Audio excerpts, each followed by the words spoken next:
Cześć, a w dzisiejszym odcinku chciałbym się z Wami podzielić usterką, która jest wielu użytkownikom Opli bardzo dobrze znana. Konkretnie chodzi o Insignię z silnikiem 2.0 CDTI i usterka, która może być śmiało uznawana też za wadę fabryczną, więc zostańcie do końca. A więc tak, o co chodzi z tym Oplem, Insignią i o co chodzi z tymi silnikami 2.0 CDTI. Wszystkim posiadaczom i użytkownikom na pewno jest znany temat uszczelki smoka. A dla osób, które mają w planie kupić Insignię właśnie z tym silnikiem, dla nich jest przeznaczony właśnie ten film, jeżeli będą szukać informacji na temat tego auta. O co chodzi z tą całą uszczelką? Chodzi o to, że ona po prostu po jakimś czasie robi się twarda. Nic by w tym nie było złego, poza tym, że znajduje się ona tak jakby poza lustrem oleju. I łączy ona pompę oleju ze smokiem. A wiadomo, przez smok zaciągany jest olej, który smaruje nasz silnik. W momencie, kiedy ta uszczelka twardnieje, silnik traci ciśnienie oleju, co może spowodować jego zatarcie nawet. Usterka bardzo prosta do wyeliminowania. Aby do tego nie dopuścić, bardzo wskazana jest profilaktyka, czyli moim zdaniem, ja też kilka razy tą uszczelkę już miałem okazję wymieniać.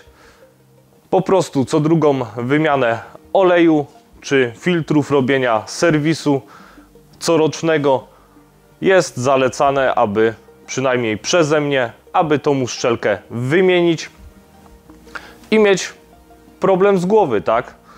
Ta głupia uszczelka kosztuje około 30 zł.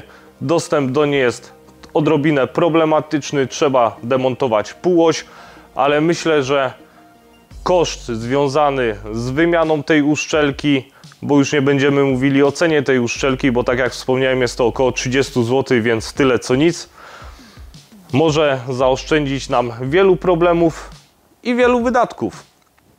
Wiele też osób unika ze względu na to silników 2.0 CDTI, no ale myślę, że przy zdrowym rozsądku, dbaniu o to, stosowaniu też dobrej jakości oleju, na pewno jeżeli co drugą wymianę, co drugi serwis zajmiemy się tematem tej uszczelki, temat nas nie dosięgnie.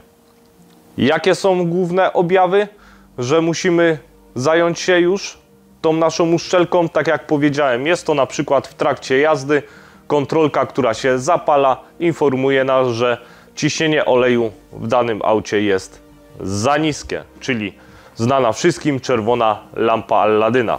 Kolejną sprawą, którą zawsze podkreślam, jeżeli wiemy, że w danym aucie występuje jakaś usterka, która powtarza się często lub bardzo nawet często, warto przy zakupie takiego auta zapytać sprzedającego, czy zna temat, czy pochylił się nad tym tematem, ewentualnie bardzo dobrze, gdyby miał jakiś paragon, fakturę, która by potwierdzała to, że w ostatnim czasie na przykład dana część, która jak wiadomo w różnych autach różnie to wygląda, ale na przykład jest wadliwa, była wymieniona.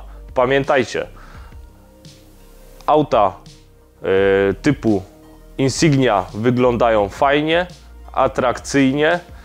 Jest to auto, na które można się skusić, one też nie kosztuje mało, ale warto wiedzieć, co kupujemy.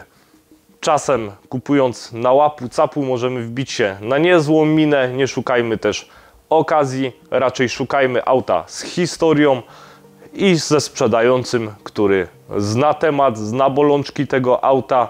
Wtedy mamy pewność, że jeżeli sprzedający będzie z nami uczciwy, kupimy auto z dobrych rąk i które posłuży nam bardzo długo.